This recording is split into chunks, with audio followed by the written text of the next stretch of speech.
In 2015, Jacqueline Alkema brought together a small group of women artists to discuss how to show their work.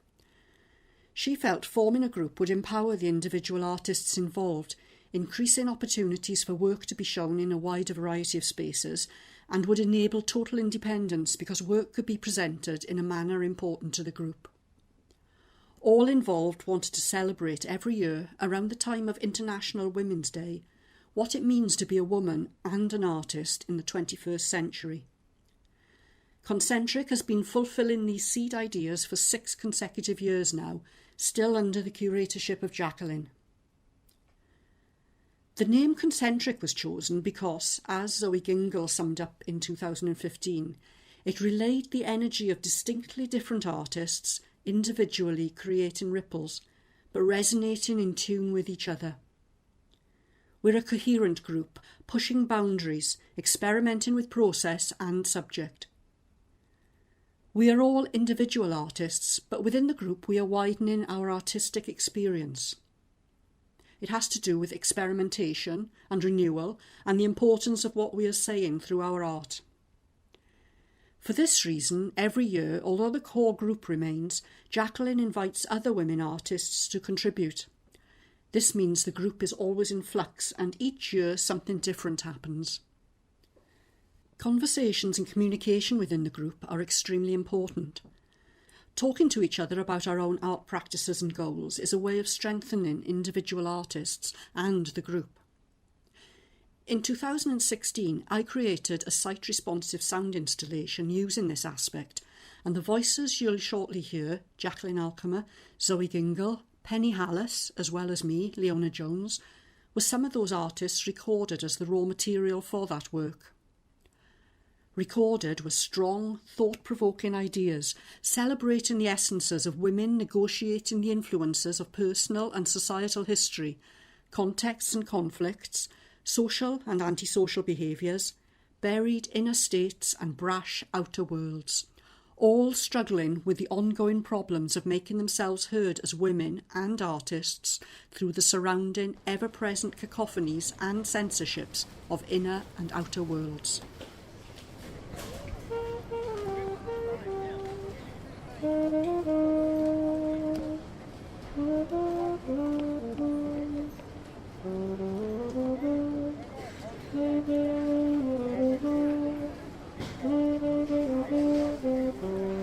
There's never been a question of me being an artist, from being under a cupboard, drawing on the wall and feeling that thrill of making the mark on and even just feelings of naughtiness and illicit, something illicit is all part of that experience, and even getting a telling off. And I think doing the artwork that I'm going to show for Concentric, there's still that feeling of risk and danger in making the work, as well as that physical feedback. Although I'm not crouched under a cupboard drawing on a wall, there's still the importance of what I feel through my fingers as I make the marks, what position my body's in as I move back and forth to the drawing or the painting, whether it's constrained or free.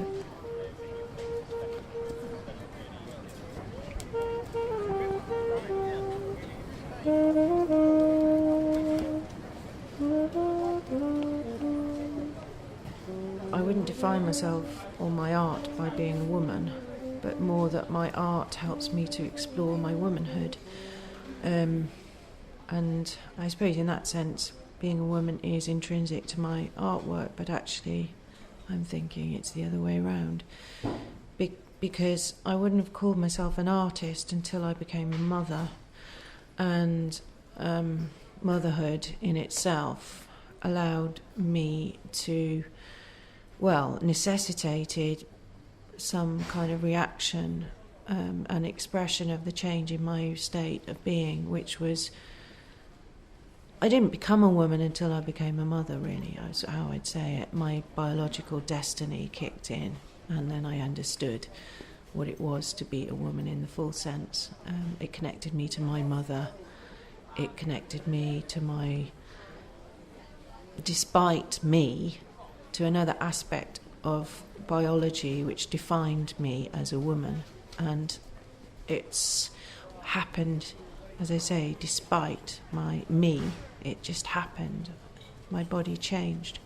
My body did things. I didn't ask it to do those things. It was programmed. And at some point I had to reconnect myself within that process and take it into my kind of control, I suppose.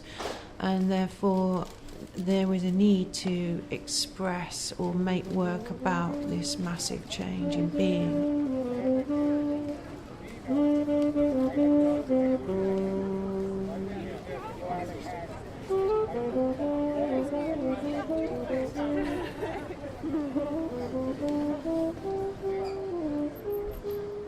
The things I read and the things that I see, the visual things, which then start me off for working on a piece of work. It's not, I don't have an image in my mind, it develops as it goes along, but it has to do with reading, with writing, with looking at things. Something might catch my eye, and I suddenly decide, this is what I want to do. It's a hook, really, for starting a piece of work. But when I've got it, then I do a series and I develop it further and further and further till I've absolutely exhausted it.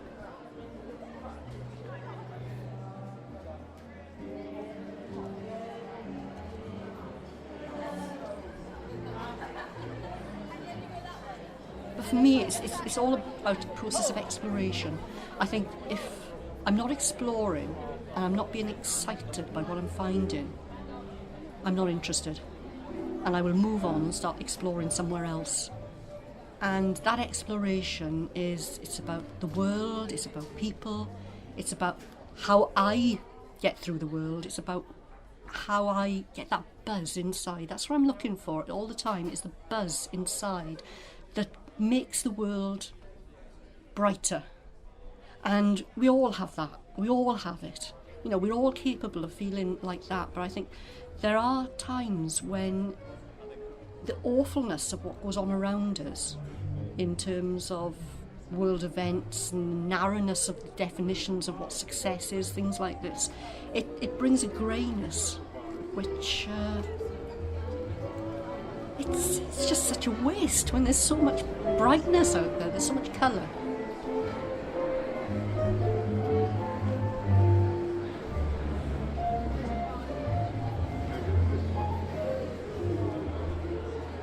The sort of subject matter that engages me is still a connection to that childhood drawing, in that it comes from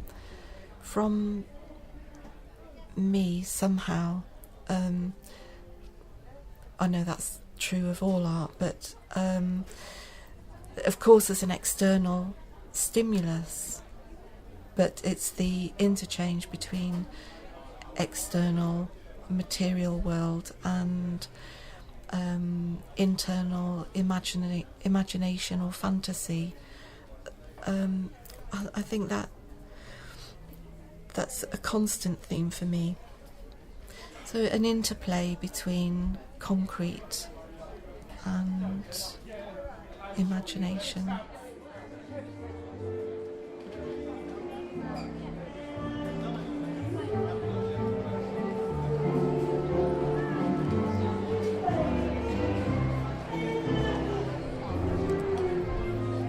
Most of my work is to do with sexuality and domesticity.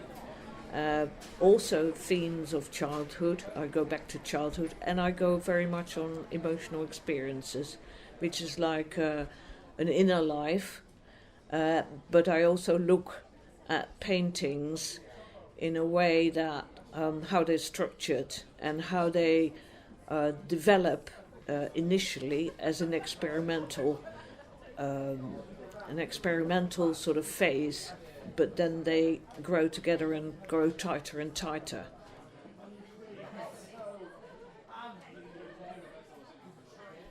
I'm an identical twin, and so the very first feeling of something growing inside me, this other person, was alien but at the same time familiar. So I'm used to a dual sense of existence in many ways. I've never been alone, but then to have a foreign body located in your body, and to that relationship that you imagine the whole time this being is growing inside you, it's a kind of extraordinary thing, and it's totally ordinary at the same time. It's that, in that sense, being a woman does define my art, or my art is to do with womanhood, because I think if I wasn't a woman and this hadn't happened to me, my work would be completely different. And spending many hours hormonally worrying, hormonally not sleeping, breastfeeding, sitting there, watching shadows on the wall, the shadows that become both terrifying and connecting you to your own associations of childhood and fears. My first memories being the curtains in our bedroom, lying in my cot and seeing the light or the darkness behind them.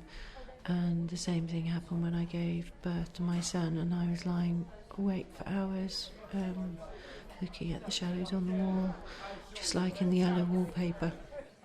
So yeah, the language of motherhood really became the language of my artwork, because it was very much connected to the journey of myself and my body and my being as a self, a divided self, and then a mother.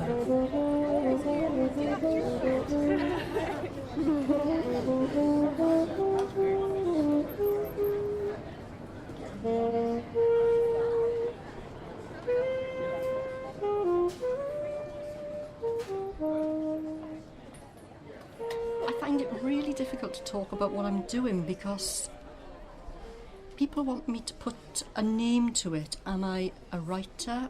Am I an artist? Am I a poet? Am I a performer?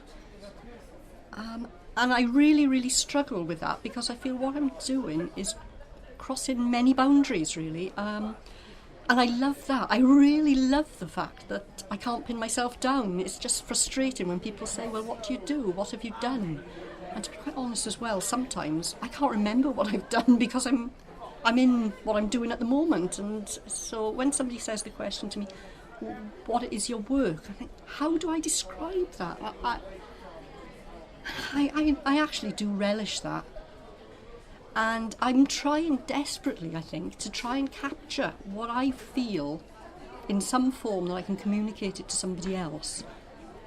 And it's a search for that communication. Now, you can never communicate 100% to everybody because we're all different, and that's, again, is the wonderful thing about being human. We all react differently to things, but I think if one person gets the feeling that I got from making the work, I feel I've done that. That is fantastic. We've had that connection, and that's made something special.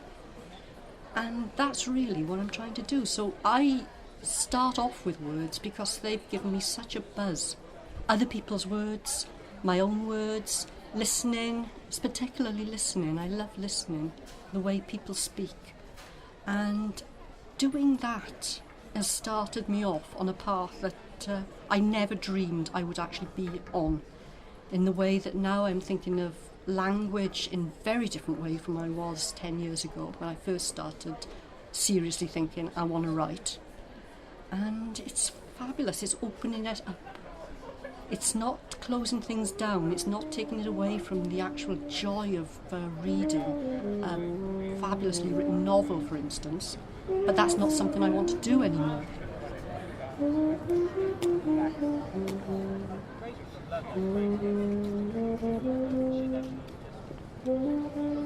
There's something about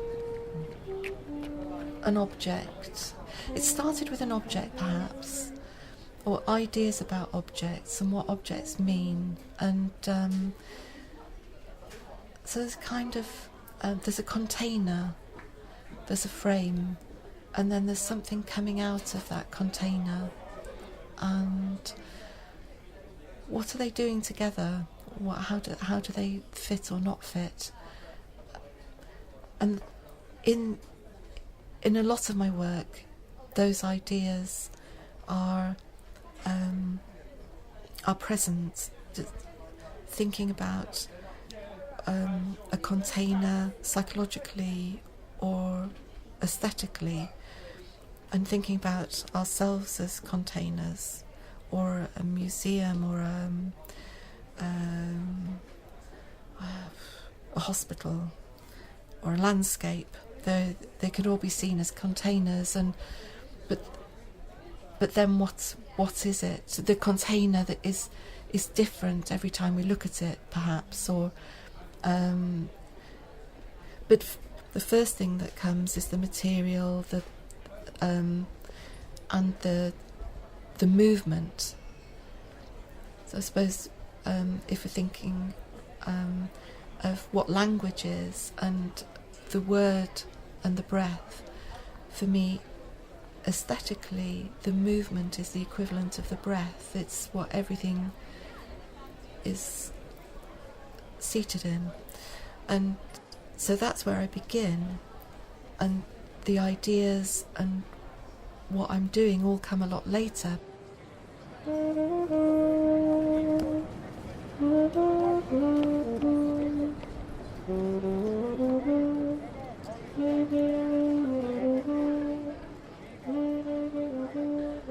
My mother died in 2000, and she left me a sewing box.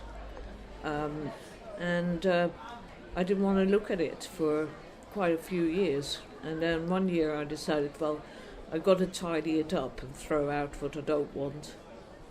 And it started me thinking about her life and what it must have been like in the 1950s when she was sort of young, married, and what was her life like, and I'm sort of thinking about the magazines that I used to read, old magazines, and thinking that women were really sort of hemmed in. So I decided to use the sewing box and take several things also to do with my childhood. It went back to my childhood where we used to wind wool for her. She used to knit everything. So I made these paintings. Didn't quite know what to do with them, first of all. And it sort of developed as I went along. And I thought I want to use things like the knitting, the thread, the cotton reels that you used on the machine, and sewing up clothing, because she used to make all our clothes. And I produced these 4 or 5 paintings with quite weird looking women. They looked a bit sort of dead. There wasn't much emotion on the faces, and basically I dressed them in straitjackets. One of the straitjackets was the wool, that's called the wool winder, with bright red wool thread, and the next one was a cotton reel, and I made it so her mouth was actually closed tight by the thread, so she couldn't speak. So these are the things that interested me.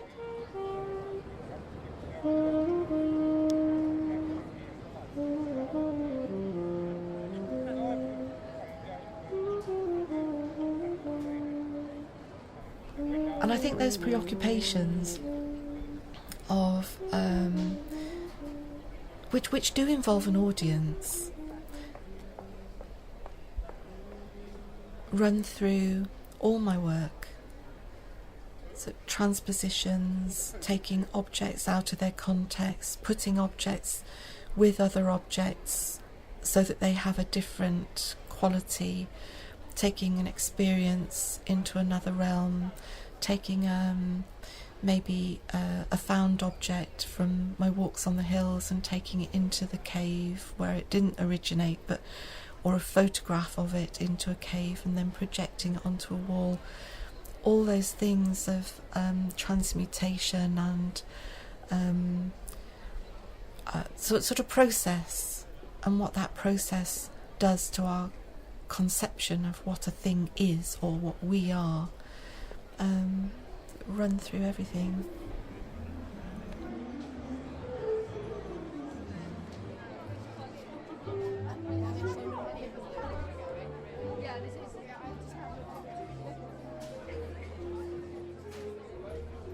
Art has always been a way of, I suppose, mirroring or finding who I am within the shifting states of my being, whether that be as an identical twin or through becoming a mother. Simple as that. I just feel like I have to share what is a very common experience but extraordinary to me, and art, it allows me to do that. And over the last 6 years I've been working with my children, and my children are sort of very much my creative work in the act of motherhood, but also continuing to explore our relationship through making images about it, making work with them, looking at play scenarios. I'm interested in how other parents continue to make work whilst being parents, and how they accommodate job in a way, in terms of looking after someone else and at the same time looking after yourself. And I suppose art is essential in allowing me to still function as a person in my own right.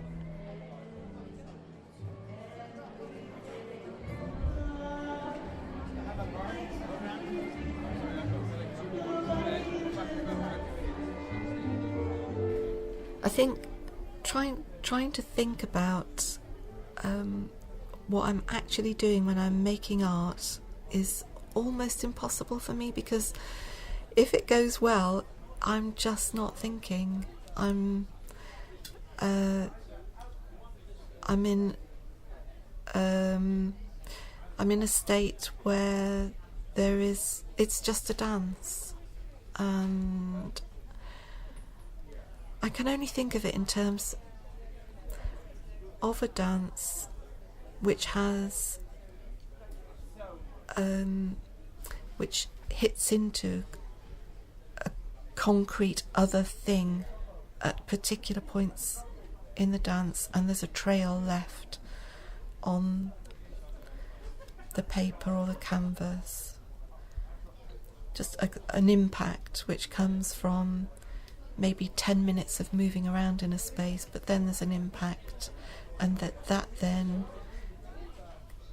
informs the next moving around and the next impact.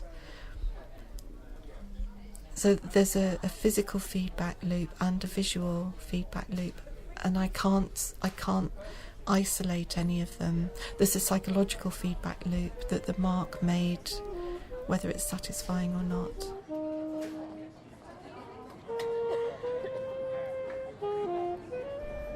It's amazing. That's what I feel is why it's so important for me to keep going on. Is that it's just amazing, wonderfully amazing, and it makes life so much better. And I want everybody to say, yes, I can do this too, and not in a way that doesn't denigrate the effort it takes to make something. You know, it's yes, everybody can do it, but it's hard work as well. And I think that's the balance that I'm often trying to cope with, is the struggle, the effort, the real graft it takes to produce some sort of work, to go through the process of making it, and then having that wonderful, wonderful high that you feel like, yes, you've almost got to where you wanted to be. You can never get there 100% of the time, but that little bit that you haven't managed to satisfy yourself with is what keeps you on for the next stage. So yeah, it's really hard work, but it pays off. And it just saddens me that we are not allowed to be like this. Everybody should be like this, where what they're doing is satisfying. Whatever it is, They are contributing, they are putting something in, the satisfaction of producing it, and I think we're losing that. And that's, again, it's the political side of things that drives me on as well, to say we shouldn't be ignoring the arts, we shouldn't be doing down people's individual abilities, we should be giving people a chance to find them, not saying, what do you want to do, to 5-year-olds and expecting some sort of crazy linear progression through life.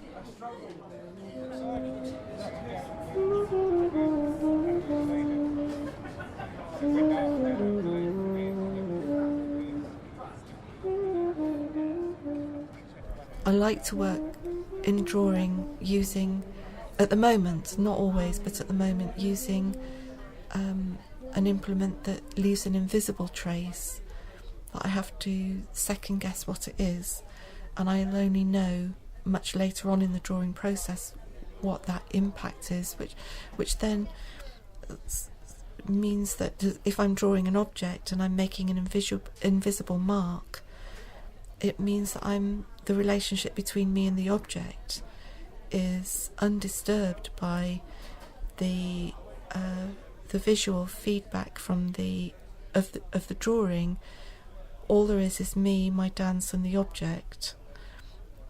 And then later it becomes me, my dance, the object, and the drawing in communication.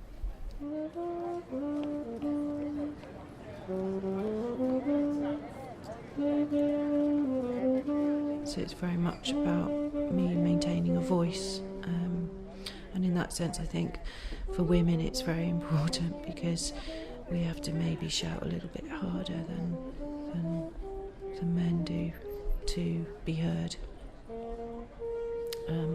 Quietly shout. I'm getting quieter. I don't know. I don't really know what else to say. I'll probably say a lot later in my head. Yeah.